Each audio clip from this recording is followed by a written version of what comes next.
네, 그러면은 오늘 우리가 이야기하려고 하는 거 시작을 해볼게.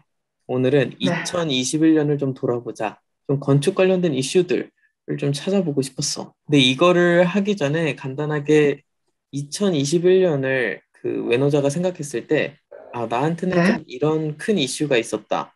그러니까 꼭 사회적인 게 아니고 그냥 개인적으로 2021년 나한테는 이런 일이 있었지. 2021년 제가 남자친구한테 프로포즈를 했습니다. 아, 했어. 얼굴. 얼굴. 그렇죠. 프로포즈라기보다는 음. 이제 약간 제안을 했죠. 제안. 그 나는 프로포즈지 2년 안에, 뭐. 네, 2년 안에 아이고 결혼을 하고 축하합니다. 싶은데, 확실히 달라. 좀 뭔가 일반적이진 않아. 네. 남자친구가 생각해보겠다고. 아 그래? 예스 안 나오고? 자기는 결혼할 생각이 원래 없었는데, 아, 생각해보고 엄마랑 상의하고, 엄마가 이제 남자친구한테, 너 걔랑 결혼 안 하면 걔는 다른 남자, 결혼한 남자 찾아서 떠날 건데, 너 괜찮겠니? 해서, 이제 남자친구가, 그러면 하는 걸로. 그렇구나. 그래서, 제가 잘 그랬죠. 됐네. 나는 2년 안에 결혼하고 싶은데, 결혼 안 할 거면 빨리 얘기해달라. 이렇게. 제가 아, 했습니다. 네. 공격적이야. 네, 좋네. 공격적이죠. 2021년 그 진짜 큰 일을 했네. 네. 나의 경우에는 나는 뭐니 뭐니 해도 이 오피스 노트북을 좀 음, 시작을 한 것과 이 온더 테이블을 시작한 게 2021년 나한테는 좀 큰 이슈, 화제였던 것 같아. 음, 그러니까 사무실을 네. 다니면서도 뭔가 내 공간을 좀 만들고 싶었거든. 그러니까 그런 욕구가 좀 음, 컸어. 사무실에서도 일을 하는데 뭐 같은 건축 일이지만 어찌됐든 보스가 선택을 하는 부분이 있었고 그러다 보니까 내 아이디어가 채택 안 되는 경우도 당연히 있고 그러니까 좀 더 내가 자유롭게 일을 하고 싶다는 생각이 들어서 조금 개인적인 내 플랫폼을 하나 만들어 봤고 그다음 이 온더 테이블 같은 경우는 좀 조금이나마 건축적인 이슈라든지 전문성을 가진 사람들이 자기가 갖고 있는 이야기를 나눌 수 있는 플랫폼이 하나 있으면 어떨까라는 생각으로 시작을 했는데 지금까지는 되게 한 달에 한 번씩 꾸준하게 잘 이루어지고 있는 것 같아가지고 너무 만족스럽게 하고 있는 상황이네. 네. 저도 오빠의 이 온더 테이블에 참여를 하게 돼서 너무 좋아요. 오, 너무 다행이네. 좀 감사하게 생각을 하고 있어요. 오, 이렇게라도 그래. 한 번씩 건축적인 주제로 생각을 하지 않는다면 안 할 것 같아서 안 음. 할 것 같았거든요. 그리고 건쟁이 오빠랑 잔디 아빠 얘기를 들으면서 저도 되게 많이 배워가고 있어요. 네. 나도 이렇게 뭔가 우리가 혼자서 공부하고 혼자서만 건축을 하면 되게 고립되는 경우가 있는데, 어찌됐든 서울도 그렇고, 독일 하노버에 대한 이야기도 들으면서 좀 더 생각이 말랑말랑해지는 기회가 생기는 것 같아서 좋은 것 같아. 내년에도 좀 꾸준하게 잘 해봤으면 네. 좋겠다라는 생각을 계속 해봤네. 꼭 음. 참여하겠습니다. 음. 그래서 오늘 우리가 좀 다루고 싶었던 이슈는 아쉽게도 잔디 아빠가 참여를 못해서 한국의 올해에 있었던 건축 관련된 큰 이슈들이 뭐가 있을까는 아마 외노자가 찾아놓은 걸로 볼 것 같은데 좀 더 네. 뭔가 자세한 이야기는 나중에 잔디 아빠한테 네. 또 다른 이야기가 있으면 들어보도록 하고 이제 우리 둘이 각자 하노버 아니면 독일, 유럽 쪽에서 올해 있었던 좀 큰 건축적 이슈라든지 아니면 도쿄, 일본에 있었던 건축적 이슈를 좀 나눠보려고 하네. 내가 가져온 거부터 한번 첫 번째로 보면 사실 나한테 올해 2021년 일본의 건축적 이슈라고 한다면 난 이 쿠로카와 키슈의 캡슐 호텔 철거가 음, 나한테는 좀 큰 이슈였어.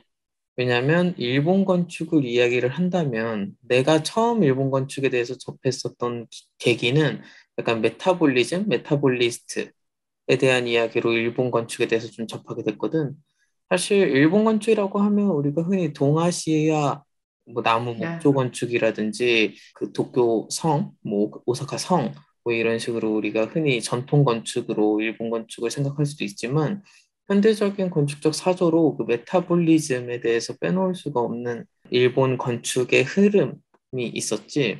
어떻게 보면 음, 얘네들이 꾸역꾸역 만든 거일 수도 있다고 난 생각을 해. 왜냐면 우리가 유럽을 보게 되면은 뭐 고딕 양식, 르네상스 양식, 뭐 네. 비잔틴 양식, 뭐 그런 양식들이 항상 존재하잖아. 네. 그런데 아시아 쪽에서는 그런 양식들을 규정할 수가 없었는데 현대적으로 현대 건축에 어떻게 보면 한 흐름, 스트럼 안에 넣어주고 싶었던 흐름을 만든 게 이 메타볼리즘 아니었나라는 생각을 했고 그 네. 메타볼리즘의 약간 선두주자는 어쨌든 단계겐조라고 이야기를 하는데 사실 일본에서 보게 되면 단계겐조는 어떻게 보면 좀 스피커 역할을 강하게 했다는 영향이 커. 음, 왜냐하면 어, 단계겐조가 하버드에서도 역할을 많이 했고 그러다 보니까 좀 외국에 나가서 일을 했었던 그러니까 일을 한다기보다는 자신의 건축을 좀 외국에 확산시키는 역할을 많이 네. 했었던 게 단계 겐조였다면 사실 일본 내에서는 뭐 키요노리 키쿠타케라는 사람이 있는데 이 사람이 어떻게 보면 메타볼리즘의 되게 중심축에 있는 사람이라고 할 수 있거든.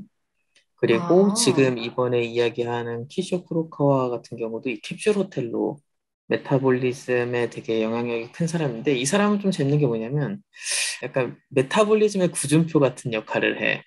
되게 멋을 아는 사람이라고 해야 되나? 그래서 이 당시 때 매스컴에도 엄청 많이 나왔던 사람이고 이 쿠로카와 키쇼는 되게 얼굴 마담으로서 역할을 했었던 사람이었지. 그래서 이 건물에 대해서 간단하게 좀 더 이야기하면 그 중앙 캡슐 타워라고 이야기를 할 수 네. 있고 캡슐 호텔로 유명한데 사실 호텔로 역할을 하진 않고 지금 맨션 그러니까 내가 이 전편에서도 맨션에 대해서 언급을 했는데 그 우리로 따지면 그냥 아파트 같은 거야. 그래서 이 한 캡슐 아, 안에서 사람들이 살아. 지금은 이제 캡슐, 옛날에는 호텔이었다가 지금은 이제 맨션이 돼버린 거예요? 이름이 호텔이고 그냥 맨션으로 역할. 아, 원래부터 호텔은 아니었어요. 그랬던 것 같아. 여기를 음, 호텔로서 이렇게 숙박으로 사용했다는 것을 내가 찾아본 적은 없었어.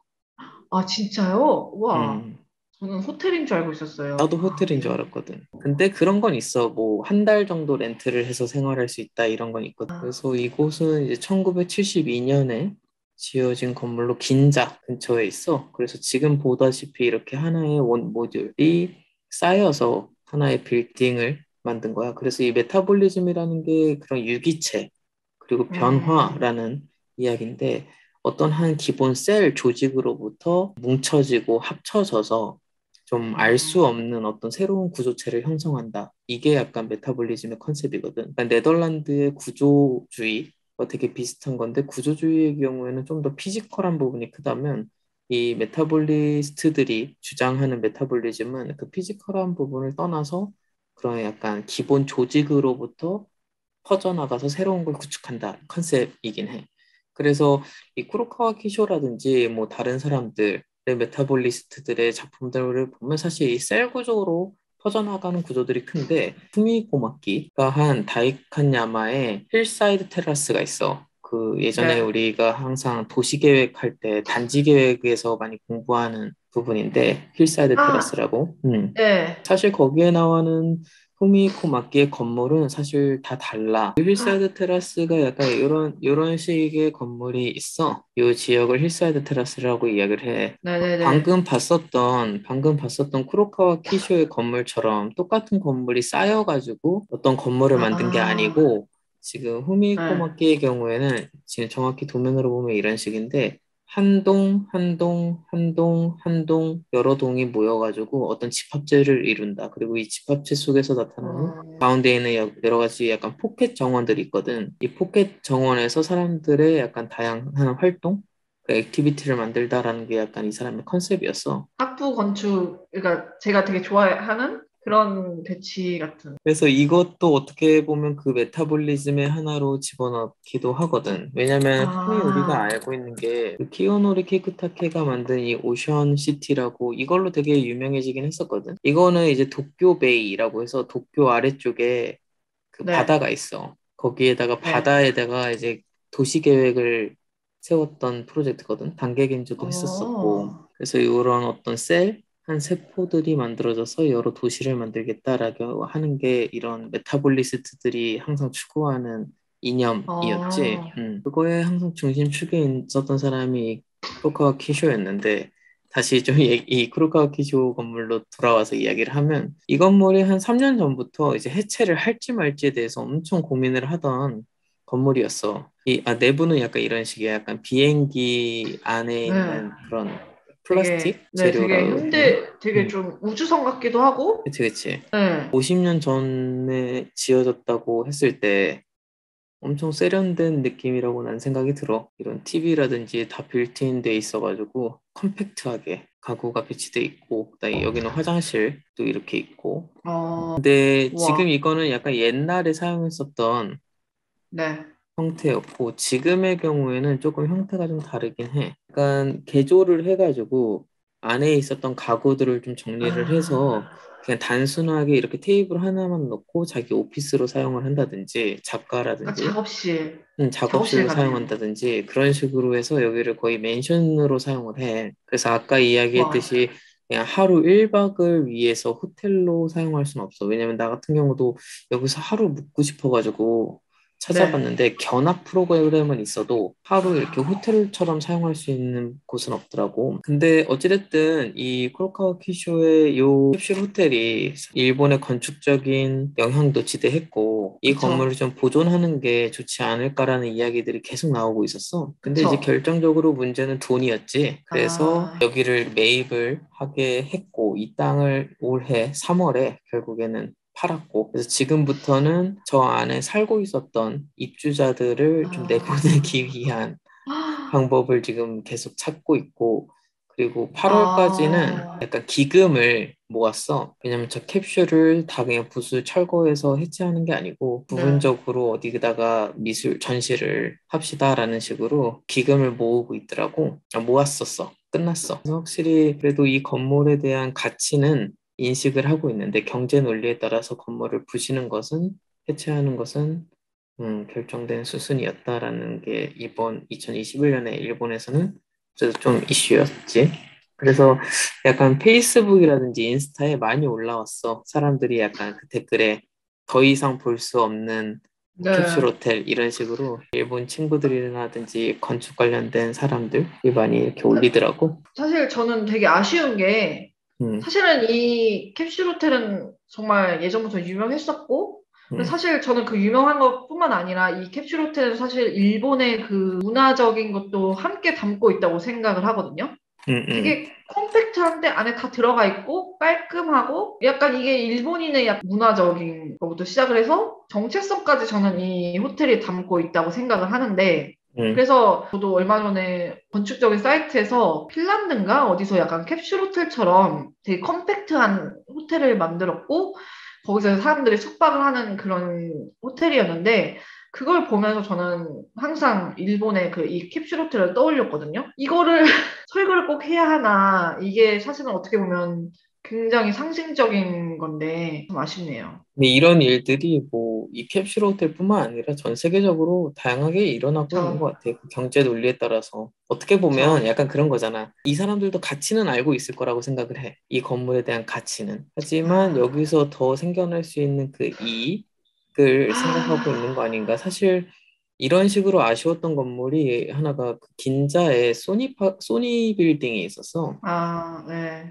그거 같은 경우도 꽤 유명한 건축가가 지어가지고 긴자를 상징하는 건물이었는데 뭐 소니를 항상 상징하는 요게 이제 그 렌조 피아노가 한 에르메스고 요 소니 건물이 있었는데 요시노부 아시하라라는 맞아요. 사람이 64년도 그러니까 단계 겐조가 지었던 64년 그 올림픽 경기장 말고 다른 쪽에 스타가야구에 있는 나도 여기 이제 달리기 하러 몇 번 가본 적 있었는데 여기다가 어, 만든 올림픽 경기장을 지었던 사람이 이 소니 건물도 지었거든.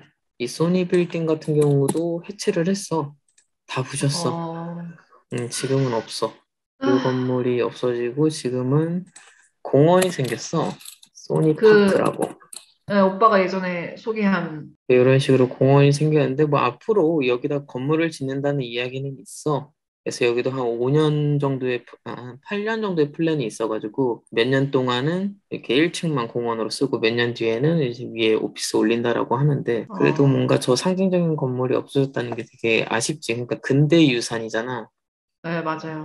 뭐 이렇게 경제 논리에 따라서 없어진다는 게 이번에 이 캡슐 호텔에서도 어쩔 수 없이 나타나는 거 아닌가라는 생각이 들었고 그럼에도 불구하고 이 건물 중에 몇 개는 어딘가로 옮겨져서 이전돼서 앞으로도 계속 볼 수 음. 있지 않을까 싶어. 그게 나는 메타볼리스트들이 추구하는 형태라고도 하나 봐. 왜냐면 그러니까 어떤 한 세포, 어떤 한 유기체를 띄워오면은 그래도 존속된다, 그러니까 아, 유지된다라는 이야기를 할 수 있지 않을까. 왠지 그런 식으로 얘네들이 말을 만들지 않을까라는 생각을 좀 해봤네. 근데 그런 사조를 본인들이 가지고 있다는 사실 자체도 참 부럽네요. 그러니까 누구 그러니까 말만 따라 우리의 모든 근대 유서는 어디선가 수입해온 것처럼. 음, 근데 누구 말만 따라 근대 정치는 여기서 다 그게 나오네. 수입해왔는데 본인들은 어쨌든 건축에서 본인들만의 어떤 사조를 만든 거잖아요. 생각해보면 음. 한국에서의 그 사조는 뭐가 있을까를 생각을 해보면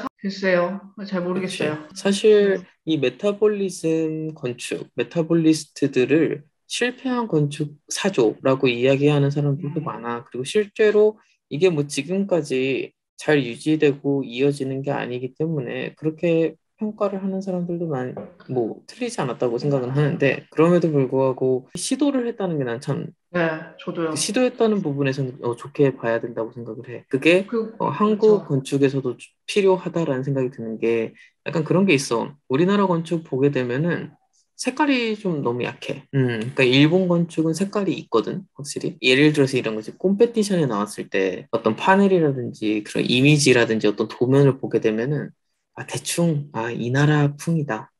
대충 약간 맞아요. 독일 풍인데 아니면 네덜란드 이쪽 풍인데 OMA 풍인데 막 이런 게 있잖아. 일본은 그게 있거든. 맞아요. 사나라든지 아니면 지금 이렇게 메타볼리스트들이 하는 이런 모듈로서 만든 이런 도면이라든지 뭔가 그런 게 있는데, 한국 건축에는 약간 이런 게 별로 나타나지 않아서 이런 그렇죠. 전 부분에서는 조금 사실 김중업? 김중업 정도의 그런 특징적인 부분 아니면은 사실은 저는 그 되게 아쉬웠던 게 김중업 건축가에서 좀 더 발전을 해왔다면 우리나라 선과 뭐 프랑스의 그런 것들을 따라서 좀 더 발전을 시킬 수 있지 않았을까 하는데 너무 시적인 상황에 휩싸여서 너무 아쉬운데 네, 맞아요. 지금은 뭐 아키데일리 우리나라 사전 아키데일리 그치 그치. 아키데일리와 핀터레스트로 네, 다 물들었지.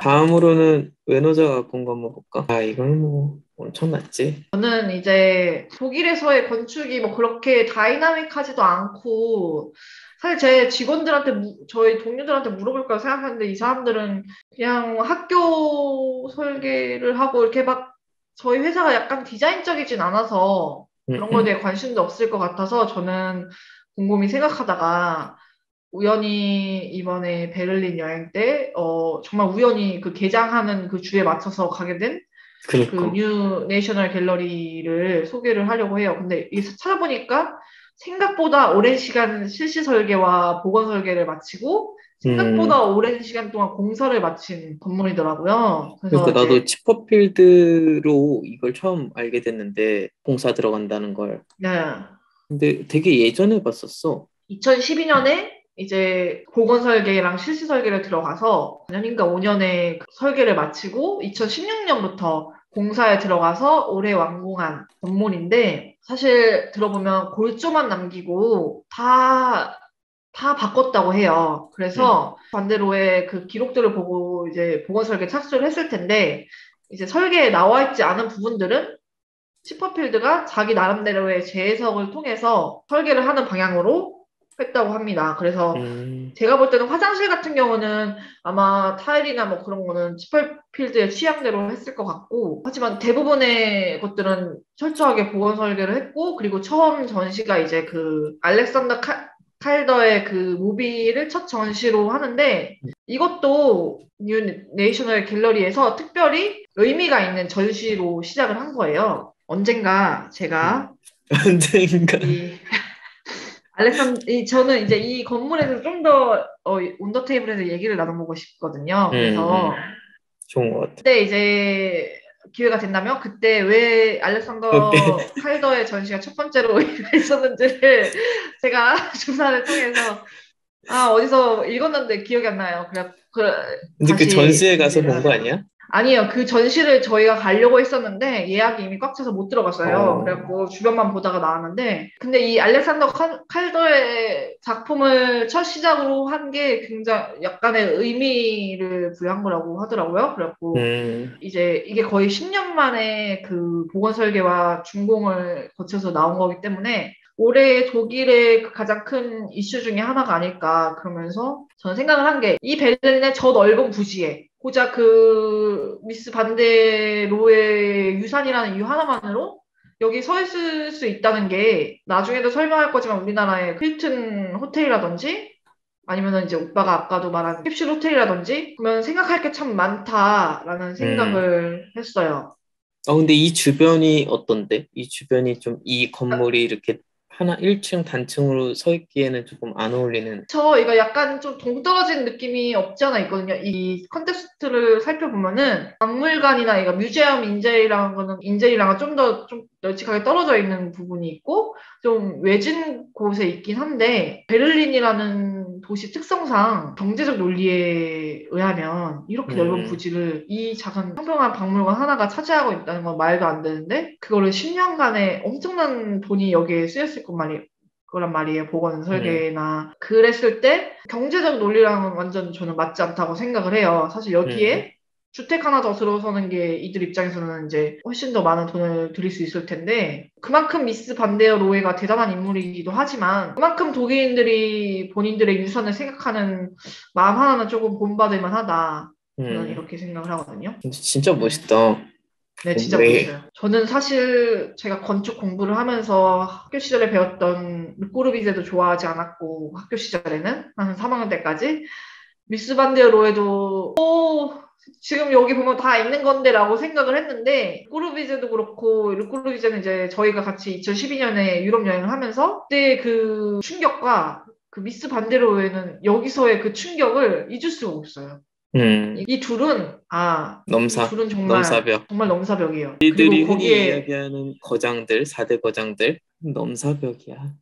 거기에 그 스페인의 가우디까지. 저 가우디도 사실 뭐 건물을 벌레 집처럼 만들어 놨어라고 처음에 이제 가기 전에는 눈으로 보기 전까지는 사실은 저 솔직하게 그렇게 생각했는데 그때 그 여행 때 가우디 건물을 보고 나서 정말 되게 저의 그 무지에 부끄럽고 너무 충격을 받아갖고 음, 그때부터는 왜 이게 좀 다르더라고요. 맞아. 아, 나는 그러니까 솔직히 건축 공부를 하게 되면 가우디는 번외야. 그러니까 나도 처음에 뭐 가우디 건축 뭐 있어 이랬는데 실제로 가서 보니까 그 사람은 뭐 이렇게 공부를 할 그런 게 아니야. 그런 네. 번외 건축가기 때문에 거의 신급으로 그 사람을 네, 일단 맞아요. 그 놓고 보고 진짜 건축을 어떻게 이런 식으로 할 수 있지? 그 조각이니까 그 사람은. 근데 우리가 흔히 이제 책에서 배우는 이 4대 거장들 꼬르비제, 뭐 미스 반데로의 뭐 라이트, 그다음에 뭐 네, 알바알도 이런 사람들은 그래도 어휘를 우리가 좀 공부를 하면 따라는 해. 근처까지는 갈 수 그쵸, 있어. 뭐 그쵸. 근접하지는 못한다 해도. 근데 가오디는 갈 수가 없. 나도 사실 르꼬르비제는 그 사람은 너무 레인지가 넓어서 항상 보면은 대단하다. 어떻게 네, 이런 생각 저런 생각을 다 했지? 이제 웬만한 생각은 다 한 것 같아 그 사람이 다. 네, 건축적으로 뭔가 할 수 맞아요, 있는 건 그 사람이 웬만한 건 다 한 것 같은데. 맞아요. 그래서 학생 때도 되게 좋아했는데 조금씩 건축을 알면 알수록 미스 반데로의 대단함을 알게 되는 그쵸. 것 같아. 진짜 이 거장들의 건축은 백문이 불여일견이라고 맞아, 맞아. 보지 않으면 저는 와닿지 않거든요. 이 사람이 왜 음, 거장인지? 이 정도 뭐 그냥 평면 뭐 이런데 가면은 나는 찌끄레기야. 딱 가서 보면은 그리고 특히 저는 미스 반디어 로이도 별로 그렇게 좋아하지 않았어요. 건물도 너무 차갑고 철골, 유리 뭐 차갑지. 다 사용할 수 있는 근데 가서 보면은 깊이가 깊이가 달라요. 그래서 맞아. 야 이거는 작품이다. 그런 생각이 들거든요. 나도 그러니까 미스 건물에 대해서 그런 느낌을 처음 받았던 게 솔직히 바르셀로나 파빌리온 갔을 때는 아직 그 정도의 내공이 나한테 없었어. 그래서 약간 맞아요. 그거를 저도 봐도 이게 그렇게 대단한 거야? 라는 생각이 없었어. 그냥 미스다 정도? 네, 근데 네, 네. 나한테 그런 경험을 처음 준 게 시그램 빌딩이었던 것 같아. 시그램 빌딩 갔을 때 너무 충격적이었어. 그 맨하탄이라는 어, 엄청나게 경제적인 논리에 도시계획적으로 빽빽하게 빌딩 숲이 쌓여져 있는데 시그널 빌딩 그 앞에다가 그냥 공원 딱 주거든, 스퀘어. 네. 그리고 그 뒤에 그 검정색으로 아주 건물이 그냥 딱 박혀 있지. 이 건물을 실제로 가서 봤을 때 그 충격은 그 아래 보면은 이렇게 그냥 여기를 걸어 다니는 곳이야, 여기가. 이렇게 걸어가다가 갑자기 이 정도의 포켓 공간이 딱 생겨. 이렇게 여기서 어, 좀 노는 거야. 사실 어, 여기다가 건물을 짓는 거지. 일반적인 어, 사람이었으면. 그쵸. 도로의 전면부, 사람들이 도보로 걸어 다니는 가장 가까운 곳에 빌딩을 짓고 뒤쪽을 이런 뭐 네. 주차장이라든지 좀 포켓 공간 주고 개인 정원으로 만든다든지 그게 약간 일반적인 사람들의 생각이라면 이 사람은 거꾸로 이 앞에다가 공공시설, 공공공간을 제공해주고 뒤에는 엄청 심플하게 검정색으로 네. 그리드를 맞춰가지고 건물을 올렸는데 뭔가 달라, 얘만. 네, 맞아요. 이 공간에 갔을 때 그때 미스는 확실히 다르구나. 여기서 사진으로만 보는 것보다 가서 느끼는 건 맞아. 미스의 그 건축물은 이거는 말로 표현할 수가 없어요. 그때 느꼈던 그 감정들은 진짜 내가 거대한 미술 작품 안에 들어가 있는 느낌. 음, 엄청 흥분했었어요. 그때 룸메랑 같이 막 음, 서로 떠들고 충격적이어서 저는 이거가 저한테도 되게 의미 있었고 지금 이 2021년에도 건축에 큰 의미가 아닌가. 사실 미스 반데어 로에도 미스 반데어 로에지만 치퍼필드라는 또 다른 거장이 여기 붙어서 말하자면 다시 재복원을 하면서 살짝살짝 자기의 그것도 넣었거든요. 그래서 음. 다시 여기 안으로 들어가서 전시관을 다시 한번 보고 싶다. 그게 약간 근- 저의 첫 번째 이슈. 근데 나는 이 치퍼필드와 미스가 되게 잘 어울린다고 생각해. 맞아요. 그러니까 둘의 건축적인 색깔은 좀 다르다고 보거든. 나는 미스가 좀 더 어, 차갑고 미스가 그쵸. 좀 더 명료해. 명료함은 공통적이다.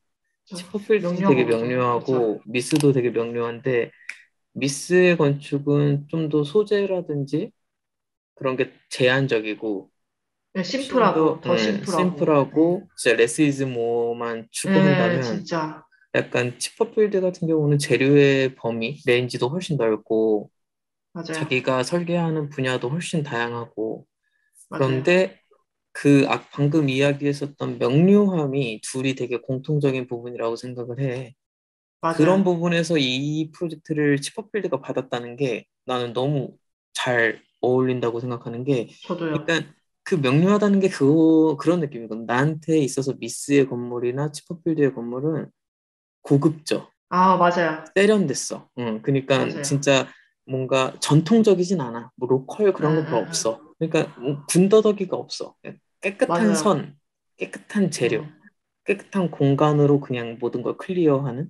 약간 가구로 따지면 70년대 빈티지 가구 있잖아요. 나무로만 딱 깔끔하게 만들어서 그 음. 약간 북유럽풍의 빈티지 가구처럼 세월이 흘러도 세련됨을 유지하면서 고급스럽고 약간 보면서 그런 생각이 되게 많이 들었어요. 그래. 이, 나는 약간 네. 빈티지 가구보다는 난 그냥 기하학, 그러니까 피라미드 어, 같은 느낌이야. 나한테 있어서 그 미스 반데로에나 약간 데이비드 치퍼필드의 건축적 어휘는 피라미드 같은 느낌? 그러다 보니까 뭐 한 2000년 전에 갖고 가든 2000년 후로 갖고 그쵸. 가든 트렌드를 안 맞아요. 타. 언제든지 그냥 그 원형이 유지가 돼. 근데 솔직히 뭐 프랭크 로이드 라이트나 알바 알토 같은 경우는 방금 이야기한 약간 빈티지 가구 나한테 있어서는 어, 약간 이거는 타 흐름을 나는 그렇게 느끼거든.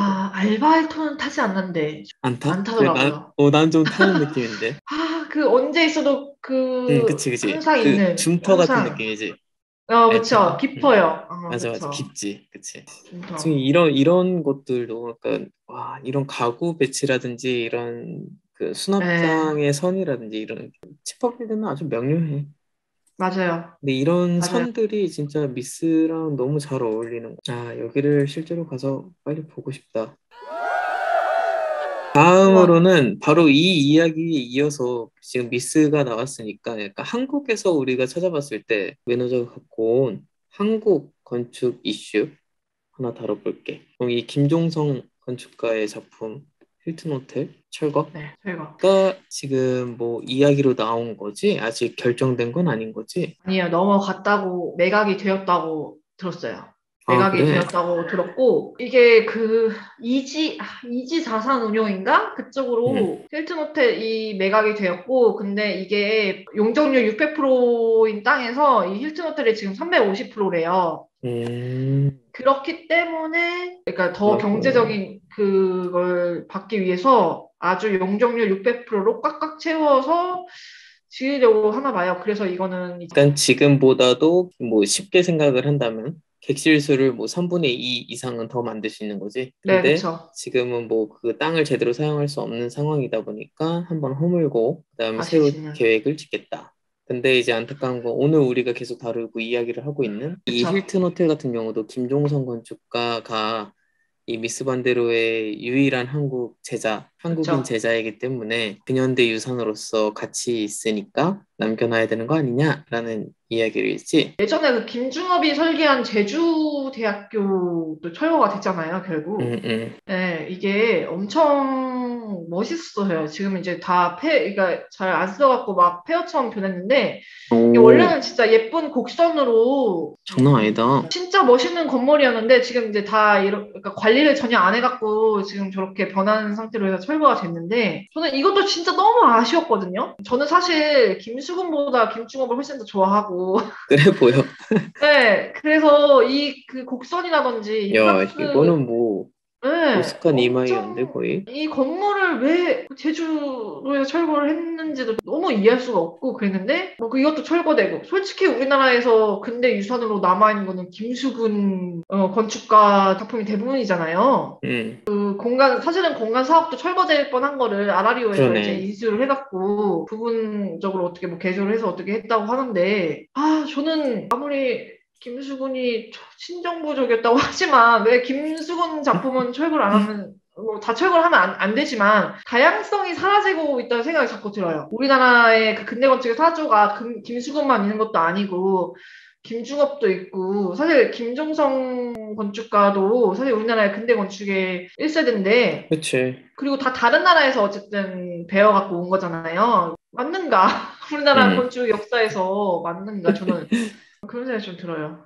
그러니까 나 같은 경우도 어찌됐든 한국에서 근현대 건축 1세대라고 하면은 빼놓을 수 없는 사람이 김수근, 김중업, 그러면 이제 김종성 선생인데 이 사람들의 작품들을 너무 그 경제 논리에 맞춰서 쉽게 판단을 한다는 것이 좀 아쉽지. 근데 네. 주인 입장에서는 또 그 주인 입장도 이해는 되고 그렇잖아. 돈을 더 벌 아, 수 있다면 더 좋은 건축가한테 더 좋은 건물을 맡길 수도 있는 거니까. 그 선택에 근데, 대해서는 어쩔 수 없는 근데, 건데 네, 그렇다면 약간 대안이 필요하다고 생각을 해. 그러니까 방금 미스 반데로가 지었던 뉴 내셔널 같은 경우는 어찌됐든 독일에서 가치를 존중해서 새로운 리노베이션으로 만들어서 이제 사람들한테 공개를 했잖아. 근데 네. 일본의 경우에는 이제 크로카와 키슈의 캡슐 호텔을 어찌됐든 그 박물관, 미술관에 보관을 하겠다. 그러니까 어떤 방식으로든 사람들한테 근현대 건축의 유산을 남기겠다라고 지금 이야기를 하고 있는 상황이고, 그거에 따른 클라우드 펀딩을 해서 돈을 모아서 어떤 방법을 찾고 있는 상황이거든. 그렇다면 지금 이 힐튼 호텔의 경우에도 그런 근현대 건축으로서의 가치를 인정을 해서 어떤 식으로 이거를 사람들한테 그 유산을 남길 것인지에 대한 생각도 좀 필요하다고 생각을 해. 그러니까 단순하게 건물 다 부시겠습니다라든지 아니면 네. 보존하는 방식이 그냥 도면 남겨놓고 뭐 사진 남겨놓고 그 정도로 하겠습니다. 그런 게 아닌 뭔가 다른 방식으로 좀 어떤 게 필요하지 않을까. 그냥 이런 게 있거든. 도요이토가 지은 실버하트라는 집 건물이 있어. 되게 귀여운 집이야. 실험적인 건물이었어. 이 주택 같은 네. 경우도. 근데 사는 사람이 불편했는지 여러 가지 이유로 이게 철거를 하게 돼. 그래서 이 음, 건물을 그대로 갖고 도요이도의 섬이 있거든. 도요이도가 갖고 있는 섬은 아니고 도요이도 그 작품을 많이 남겨놓은 하나의 섬이 있는데 그쪽에 이 약간, 실버하트라든지 도요이도 뮤지엄 어, 이거 보게 되면은 저희 위쪽 이게 도요이도 뮤지엄이고 요 아래가 실버하트고 어, 이런 식으로 약, 어떻게 유지를 해서 사람들이 와서 볼 수 있도록 어떤 장치를 만들었거든. 그러다 보니까 어떤 방식으로든 이런 근현대 건축을 유지할 수 있는 방법을 좀, 제 논문이 서대문 형무소 맞은편에 있는 옥바라지 골목이었잖아요. 음, 음, 옥바라지를 하던 그때부터 이제 여관들이 많이 생긴 걸 기점으로 숙박업소들이 많이 생겨서 이제 숙박업소 시설들과 뭐 골목들과 뭐 상권들과 그런 게 유지가 됐었는데 롯데아파트에서 재개발로 들어서게 되면서 지금은 롯데아파트가 들어왔어요. 음. 그래서 그때 당시 제가 논문을 쓰고 나서 거기에 사는 주민들이랑 여관업소 사장님들이랑 도시 쪽 그 연구하는 분들이 막 시위하고 그랬었어요. 음. 재개발 반대한다고 여기 역사적 장소가 높으니까. 근데 그 박원순 시장이 이제 약속을 처음 했다가 어쨌든 약속이 뒤집어지고 부서지고 롯데아파트가 들어섰거든요. 근데 그 롯데아파트에서 한 짓은 한 옥바지 짓이요? 골목을 하나의 장식품으로써 음, 그냥 길만 이렇게 표식만 남겨둔 거예요. 그 음, 아파트 말하자면 아파트에 그 사람들 걸어다니는 길처럼. 음, 그래놓고 음, 여기에 옛날에 옥바라지 골목이었음. 이렇게 음. 그런 식의 장치만 남겨둔 거죠. 그래서 지금은 그러고 나서 저는 한 번도 거기 가보진 않았는데 그러고 나서 이제 제가 그렇게 남기는 게 과연 옳은 것인가 모르겠어요. 그러니까. 이게 장소성이 어쨌든 사라진 거기 때문에 뭐 토요일토에 그 집을 저 섬으로 옮긴다고 한들 그 집은 이제 집에 대한 기능을 잃어버리고 사실은 이제 박물관으로서의 기능을 다시 하는 거잖아요. 근데 여기 힐튼 호텔에 있었던 것이 사라지고 이 힐튼 호텔에 대한 것들을 어디로 옮겨온다 한들 그것이 옳은 것일까? 뭐 맞는 것일까? 혹은 음, 합의된 무언가를 찾아야겠지만 그렇다고 해서 뭐 이렇게 남겨놓는 것도 누군가에게는 정답이 아닐 수도 있겠죠. 생각해봐야 할 문제 같은데 음. 우리나라에서는 이런 거조차 물 위로 안 올라오고 단순히 건폐율 350% 철거 이렇게 논의 대상조차 안 되고 토론 대상조차 안 되는 사실이 조금 저는 슬펐어요. 그러네. 이제 이 부동산 문제로도 한국이 워낙 심각하다 보니까 경제 네. 논리의 건축적인 유산은 뒷전이 되고 있는 게 좀 네. 사실인 것 같아. 근데 이게 그래서 단순 우리나라뿐만 아니라 전 세계적으로도 많이 나타나는데 유럽이 유독 그 가치를 많이 인정해 주는 건 확실해. 일본에서의 그런 어쨌든 클라우디 펀딩이라든지 음, 여러 가지 길을 어쨌든 모색을 하잖아요. 이게 그렇게 사실 철거는 되지만 음, 음, 우리나라도 그런 식의 사회적 합의가 있어야 되는 게 아닌가. 우리는 너무 자본주의만 돈만 쫓아보니까 역사나 가치는 뭐 돈 쫓는 것도 좋고 뭐 돈도 당연히 중요하죠. 살면서 당연히 필요한 문제였기 때문에 저는 돈과 건축은 떨어질 수 없는 거라고 보지만 적어도 사회적 합의가 한 번은 논의되어야 되지 않는가 이런 것들을 상의할 때는 음. 토론이 전문가와 뭐 부동산업자 뭐 전문가를 모시고 토론이 한 번쯤은 이루어져야 되지 않는가 하는 생각을 하거든요. 조금 더 이런 그치요? 건축적인 지위라든지 건축적인 가치에 대해서 사람들이 좀 더 좋게 봐주는 시대가 왔으면 좋겠다라는 생각을 해. 네, 진짜. 음.